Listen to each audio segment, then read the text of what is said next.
ఆ రాత్రి సెల్లో ఆమె ఆత్మహత్య ప్రయత్నం కూడా చేసింది.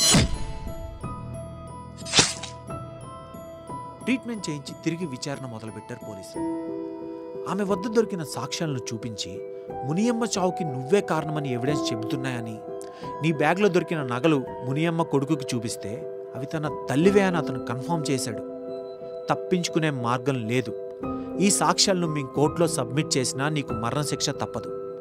మాతో సహకరించి ఇప్పటి వరకు ఎన్ని హత్యలు చేసేవో చెబితే శిక్ష తగ్గే అవకాశం ఉంటుంది.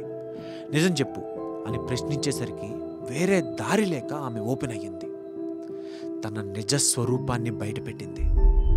నిజంగా ఆమె కేవలం నగల కోసమే ఇన్ని హత్యలు చేసిందా, లేక ఏదైనా పగ ప్రతీకారం తీర్చుకోవడం కోసం ఇన్ని హత్యలు చేసిందా?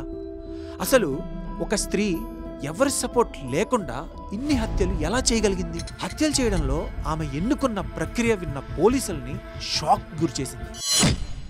ఇలాంటి మరిన్ని ఇంట్రెస్టింగ్ వీడియోస్ కోసం మన స్పాట్ ఛానల్ని వెంటనే సబ్స్క్రైబ్